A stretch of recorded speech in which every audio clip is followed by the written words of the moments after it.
So for 2-digit multiplication, if you have a 2-digit number, and let's choose some colors. I'm going to use red for ones, and green for tens, and black for hundreds. So let's say I have 24 and I'm multiplying it with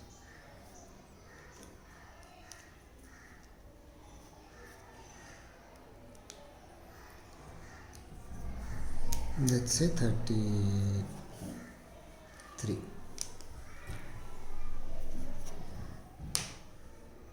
So the question is, what is this equal to? So we do it with the Dyness blocks. When you do it with the Dyness blocks and then you start drawing it. So what I was talking about here is drawing it. So let's say these are the tens. Okay, 10 has to be a little longer. Okay, there. Okay. So that's a 10, that's 20. And then you have 4 ones. And then you have 30.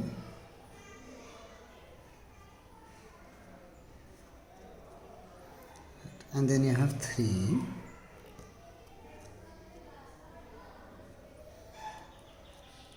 Then what we expect to get is basically the hundreds here.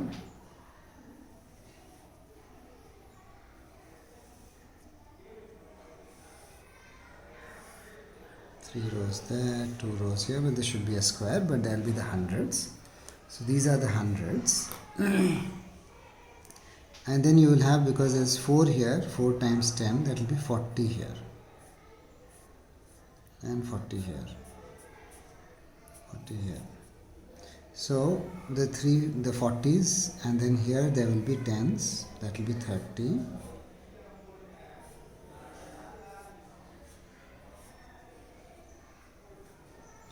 Right, so that will be 40 times 3, which is 120. 30 times 2, which is 60, which is 180. So the tens are, there are 18 tens basically, right? So 18 times 10 is 180. So these are the number, this is the number due to the tens. Then there are 6 hundreds directly. And then 4 times 3, there are 12. So if children are able to see there are 12 ones, so then what happens is that, okay, because there are 12 ones, there is 1 10 and 2 ones. Because there are 18 tens, there is 108, 88 tens.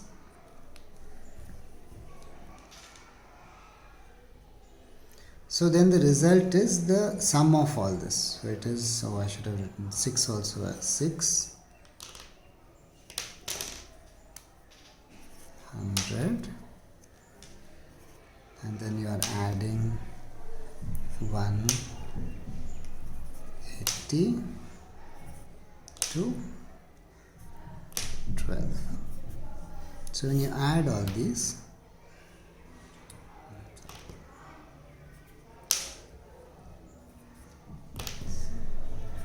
you will get 792. So that's what you get here, 792.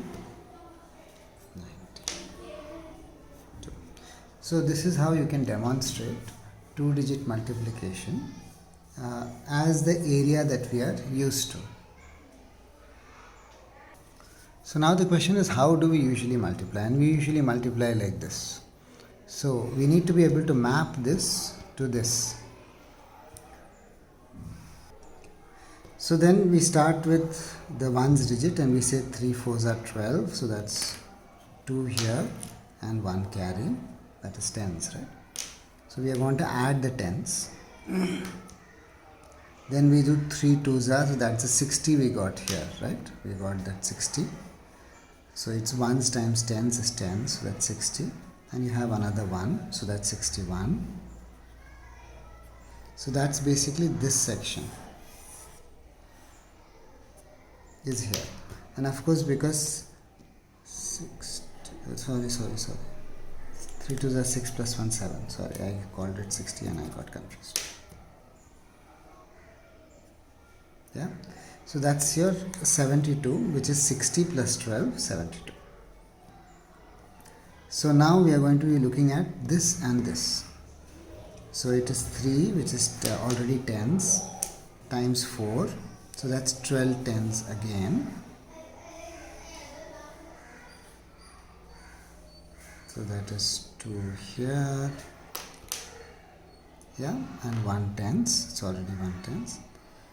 Then 3 twos are 6, and then 6 plus 1, that's 7. So that is, so when you add that up,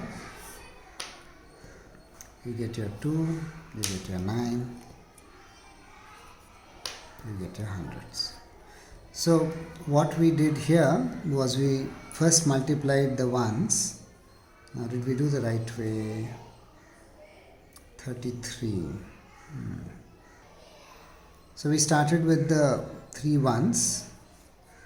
That 3 ones is here, and we multiplied to get the 72. So that was this row. And then we started with the tens, which is this one, which is here, and multiplied to get the tens and the hundreds. Tens and the hundreds.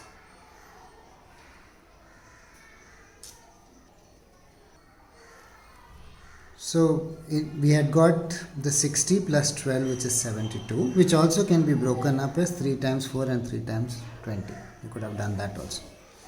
And then you get the 3 tens are there, right? 3 tens times 4 is the 12 tens. So that's the 120. And then 3 tens times 2 tens is 600. So that is 600 plus 120, 720. So that's how you got this row. So even the single digit multiplication actually was multiplication with ones and multiplication with tens combined. That's how the carry works.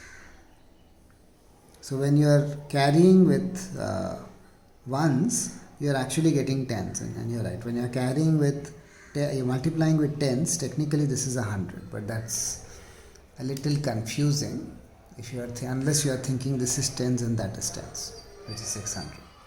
But then that is correct. So you get the advantage with the decimal system is you will get the correct result with even if you are not thinking ones, tens, hundreds. But if you are a little cautious about it, it would help.